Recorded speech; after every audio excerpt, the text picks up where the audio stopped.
আমরা দেখলাম বাংলাদেশের নতুন দল ঘোষণা করলো এবং এদের যে ফাইন্যান্স এবং এদের রাজনৈতিক ভবিষ্যৎ বাংলাদেশে কি হবে বলে আপনি মনে করছেন?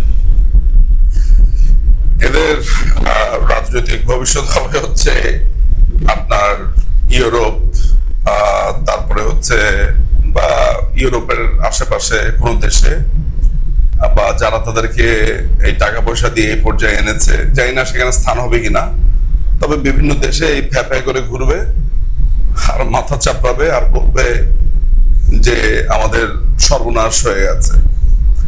কারণ বাংলাদেশের ইতিহাসে কিংস পার্টি নতুন কিছু না, বাট সেই কিংস পার্টিরও অনেক ধরনের গঠন প্রণালী,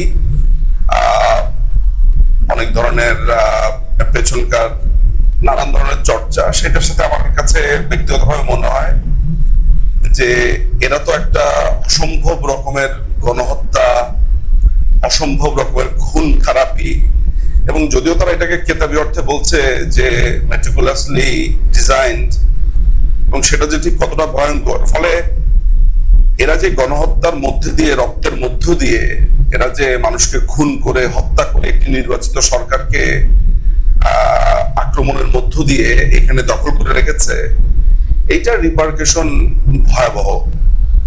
ভয়াবহ মানে হচ্ছে যে যারা এগুলোর মাস্টার মাইন্ড, এদের ভবিষ্যতে আমি অন্ধকার দেখি। এগুলো আপনি এখন যা দেখছেন, আপনি একটা কথা আমাদের প্রচলিত আছে যে কুকুর, হ্যাঁ দেখবেন মুনির যখন তার রশি ধরে রাখে তখন সে বেশি ঘেউ ঘেউ করে, সে তার সাথে বাধা অবস্থাতে সে ঘেউ ঘেউ করে, অর্থাৎ তার একটা খুঁটির জোর থাকে, তার মুনিব আছে।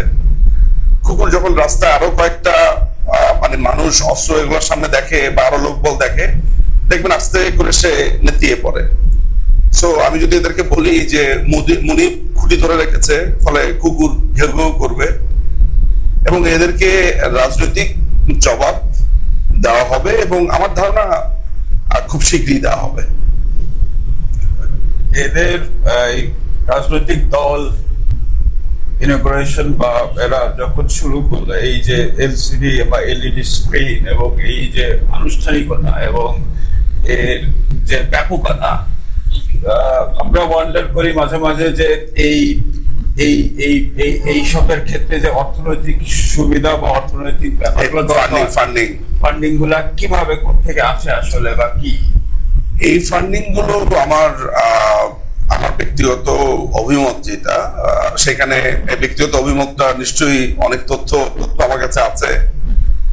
মুশকিল হলো যেটা, সেটা হচ্ছে যে ধরেন খুবই গুরুত্বপূর্ণ ব্যক্তিরাই ফোনে অনেক ধরনের তথ্য দিয়েছে, কিন্তু আমি সবসময় যখন দর্শকদের সামনে কথাবার্তা বলি, আমি এভিডেন্স গুলো আমার জন্য একটু জরুরি হয়ে পড়ে।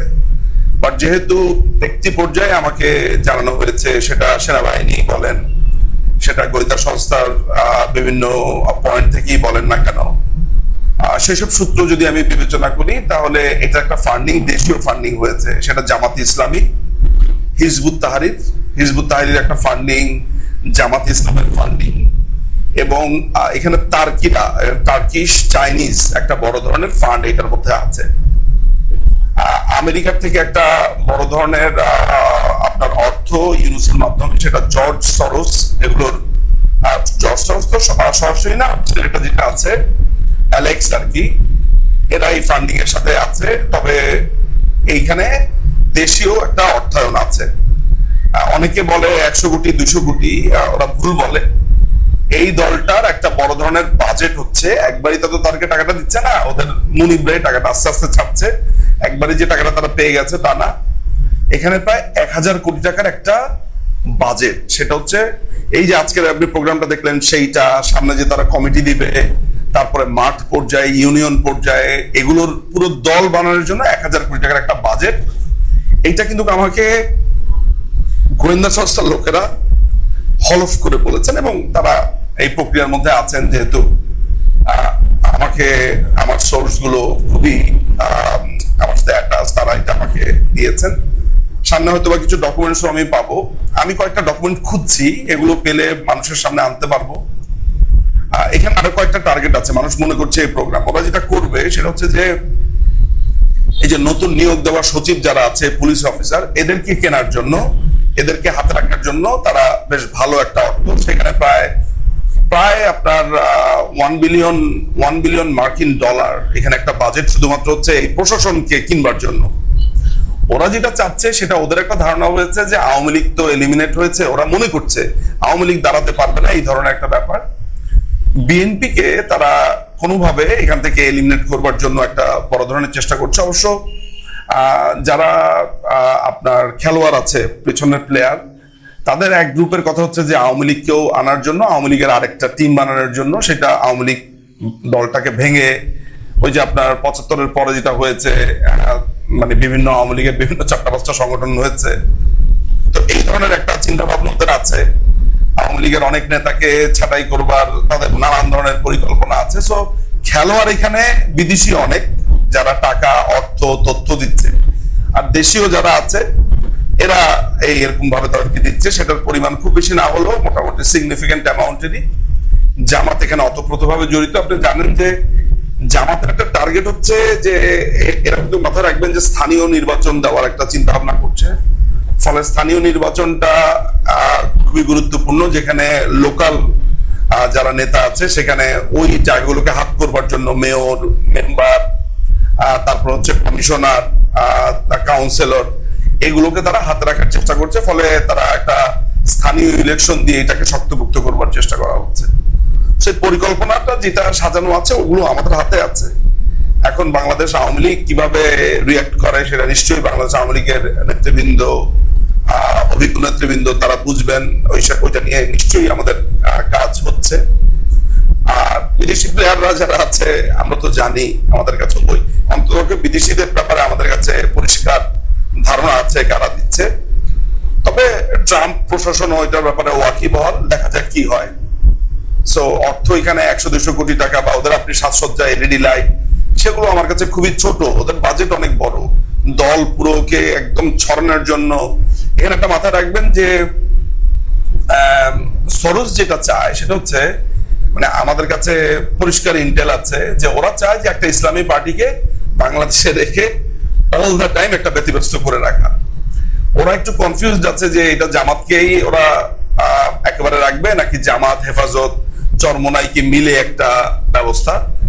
ওরা অল দা টাইম একটা ইসলামিক পার্টিকে এখানে দাঁড় করিয়ে রাখতে চায়, ওদের পুতুল। অনেকেই বাংলাদেশের মানুষ মনে করে যে আল্লাহর আইন চায়, জনগণ এরা আল্লাহর কথা বলছে, কোরআনের কথা বলছে। মানুষকে যদি আমি একটু দেখাতে পারতাম, যেটা আমি দেখাবো, আমার মিশন এইটা, পাবলিকের সামনে এটা নিয়ে আসা, এদের আল্লাহ, রাসূল, এদের কোনো এগুলো আসলে কোনো ঘটনাই না। এরা যে কোন লেভেলের ভণ্ড, এবং এদেরকে 5 টাকা দিয়ে যে কিনা যায়, এবং পশ্চিমারা যা বলবে অমনে দরকার হলে তারা কোরআন পাঠ করবে, এই ধরনের ব্যবস্থা পশ্চিমারা করতে পারে, খালি করে না বলে বৃহত্তর রিজনে। ফলে ওই আমার খারাপ লাগে মাঝে মধ্যে, টুপি দেখেই গলে যায় বাঙালিরা অনেকেই। সো আমার কাছে মনে হয় ষড়যন্ত্রটা অনেক গভীরে। এরা বাংলাদেশে একটা বড় ধরনের খোল নালচা পাল্টাতে চায়, এবং প্রধানমন্ত্রীর জন্য, মাননীয় প্রধানমন্ত্রী শেখ হাসিনার জন্য তো পার্বত্য চট্টগ্রামটা কখনো লুজ হয়নি হাত থেকে, এটা হয়ে যাবে। সেন্ট মার্টিন তো আপনি জানেনই, সেন্ট মার্টিনটা এখন মোটামুটি ওদের দখলে।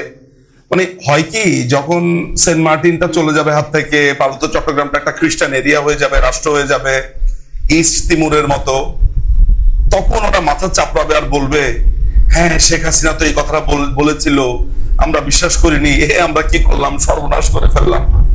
তখন আর ফেরার পথ থাকবে না। দেখা যাক যে আমাদের এখন একমাত্র সম্বল মুক্তিযুদ্ধের, যারা বিশ্বাস করে, মুক্তিযুদ্ধকে মনে লালন করে, অসংখ্য মানুষ যারা এই লালবদর বাহিনীতে না বুঝে যোগ দিয়েছিল মুক্তিযুদ্ধের পক্ষে, তারা সবাই ফেরত এসেছে মোটামুটি। সাধারণ মানুষ,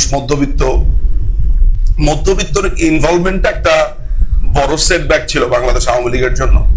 মধ্যবিত্ত প্রান্তিক লেভেল এরা বরাবরই আওয়ামী লীগকে সমর্থন দিয়েছে মৌনভাবে। আর বাংলাদেশের সুইঙ্গার ভোটার যারা আছে, যারা প্রতি ইলেকশনের আগেই ডিসিশন নেয় কাকে ভোট দিবে বা চেঞ্জ করবে, এরাও মোটামুটি এক ধরনের ধাক্কা খেয়েছে।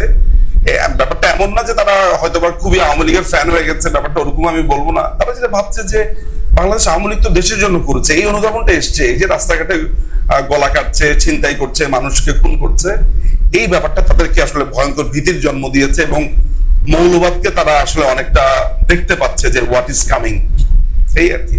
দুইটা কোয়েশ্চেন একসাথে। একটা হচ্ছে যে এই ওদের দল উদ্বোধনের অনুষ্ঠানে আমরা লক্ষ্য করলাম যে আসলে অনেক লোকের অনেক মাথা সো সেখানে এটা কি প্রমাণ করে যে ওদের এই জনসমর্থন তৈরি করতে পেরেছে ওরা, নাম্বার ওয়ান। আর নাম্বার টু হচ্ছে যে ভোটের দেওয়ার অধিকার বা ভোটের বয়স যদি কমানো হয় সেক্ষেত্রে ওদের যারা নতুন দল করছে তাদের পরিকল্পনা এবং ভোটের ডায়াগ্রামের ক্ষেত্রে কি চেঞ্জ আসতে পারে? এখানে লাস্টের প্রশ্নটা থেকেই বলি যে 18 বছর বয়স তো হচ্ছে ভোট দেওয়ার, আমাদের ভোট দিতে পারে 18 বছর বয়স হয়ে গেলে। এদের একটা পরিকল্পনা আছে এটাকে 15-তে নিয়ে আসা যায় কিনা বা 16-তে নিয়ে আসা যায় কিনা, এগুলোর হিসাব ওরা করছে যে এতে করে কতগুলো ভোটার হবে। আর ভোটার তো সব এক জায়গাতে না, এটা তো সারা বাংলাদেশে ছড়িয়ে ছিটিয়ে আছে। ধরা যাক যে আমি আপনাকে একটা উদাহরণ দিই, যেমন ধরেন ঢাকা 13 আসনে বা ঢাকা 12 আসন, ঢাকার 8 আসন, আপনি এইসব আসনে দেখা যাচ্ছে যে ভোটার যদি ধরেন 3-4 লাখ হয়, আওয়ামী লীগ বিএনপি আপনার সব ভোট নিয়ে নেয়। এখানে আপনি একটা সুনির্দিষ্ট ভোট কিন্তু গত কয়েক বছর ধরে চরমনায় পীরের এরা পেয়ে আসছে 2000, 3000, 5000 প্রত্যেকটা আসনই। বরঞ্চ আমি সুসংগঠিত দল হিসেবে চরমনাইকে বলবো, কারণ চরমনাইরে তো আসলে ওই জামাতের মতো মেক্সিম না, ওদের একটা রাজনৈতিক লক্ষ্য আছে, পরিকল্পনা আছে। মাথায় রাখবেন চরমনায় কিন্তু বিদেশে টাকা খাওয়া পার্টি, সবাই বিদেশে টাকা খাওয়া, এগুলো সবই হচ্ছে পশ্চিমাদের টাকা খাওয়া পার্টি। এনিওয়ে, যেটা বলছিলাম, এতে করে ধরেন হয়তো বা কিছু, এখন ধরা যাক একটা এলাকা থেকে ধরেন কোন একটা টোকাই দাঁড়ালো, এই নাগরিক পার্টির টোকাইয়ের একটা দাঁড়ালো, ধরা যাক টোকাই নাম্বার 1। এই টোকাইয়ের ভোট তো ওইখানে ওর ফ্যামিলি বা হয়তো বা কিছু স্টুডেন্টেরা দিবে। হঠাৎ করে বলি না যে ফার্স্ট ইয়ারে ভর্তি হলে রক্ত সবসময় টকবক করতে থাকে, তো দেখা যাবে যে কিছু ভোট পেয়েছে 500, 1000, 5000 ভোট পেল। যদি সেটাকে বয়স কমিয়ে নিয়ে আসা আরো 2 বছর বাড়বে, কিন্তু বাংলাদেশের এক একটা অঞ্চলে তো ভোট হয় লক্ষ লক্ষ। এবং একটা জিনিস আপনাকে বুঝতে হবে যে যেই লোকটা বাংলাদেশ আওয়ামী লীগকে সমর্থন করে সেই লোকটা টোকাইকে ভোট দিবে না এন্ড অফ দ্য ডেতে। আর এত কিছু দেখার পরে সেটা আরো না। এবং যেই দলের ভিতরে যে ভাঙনটা বা নানা ভাঙন কি পুরো সব জায়গাতে না, তো অনেক আসলে তো আপনার নেতৃবৃন্দের একটা সংঘাত ছিল। আওয়ামী লীগ এখন প্রচন্ড এক হয়ে গেছে বিভিন্ন জায়গাতে, সবাই সবকিছু ভুলে আগে হচ্ছে আমাদের নেত্রীকে চিন্তা করছে, তারা দলের অবস্থা চিন্তা করছে। ফলে বাংলাদেশ আওয়ামী লীগ আগের থেকে আরো বেশি শক্তিশালী হচ্ছে সাংগঠনিক ভাবে। সেখানে বিএনপির ভোট আছে, বিএনপির ভোট কি গিয়ে আপনার এই ছাত্রদের এই টোকাইদেরকে ভোট দিয়ে আসবে? ফলে তারা একটা অবস্থান তৈরি করবে, হয়তোবা অবস্থান তৈরি করবে তো রাজনীতির মাঠে তারা আসছে। কিন্তু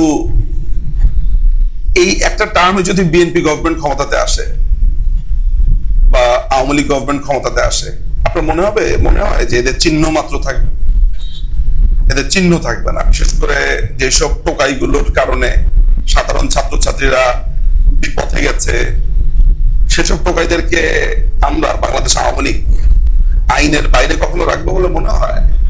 এবং এরা যা করেছে এগুলো তো আমরা সামনে এখনো আনতে পারিনি।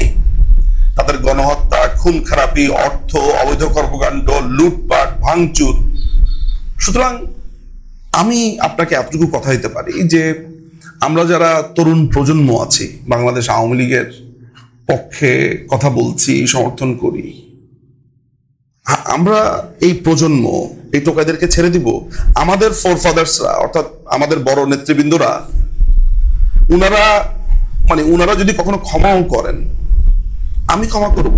যদি পার্টিকুলারলি আমার কথা বলেন, আপনি করবেন, আমার বন্ধুরা করবে, আমার আওয়ামী লীগের যারা বন্ধু বান্ধব, যারা সহকর্মী আছে তারা করবে। আমরা এই প্রজন্ম, আমরা এই জিনিস আমাদের আজন্ম যদি আমি না পারি, আমার সন্তানকে আমি ওই দীক্ষা এখন দিয়ে যাচ্ছি। আমার সন্তান দেশের বাইরে বড় হচ্ছে, ও পুরো দেশের রাজনীতি সম্পর্কে এখনই জানছে, ও দেশে এসে রাজনীতি করবে শুধুমাত্র এই বাবার স্বপ্ন, আমার স্বপ্ন পূরণ করবার জন্য। তার মানে আমাদের প্রজন্ম থেকে প্রজন্ম আমাদের কিছু বাংলাদেশের বঙ্গবন্ধুকে যে অসম্মান করা হয়েছে, সেই জিনিসটার জবাবে এই যারা করেছে তাদেরকে দিতেই হবে। প্রজন্ম থেকে প্রজন্ম এই রাগ, এই রাত চলবে। সুতরাং আমি তো আপনাকে অনেকবার বলেছি যে একটা গৃহযুদ্ধের সূচনা এরা করেছে, এটা শেষ, এটার এন্ড আমরা করব।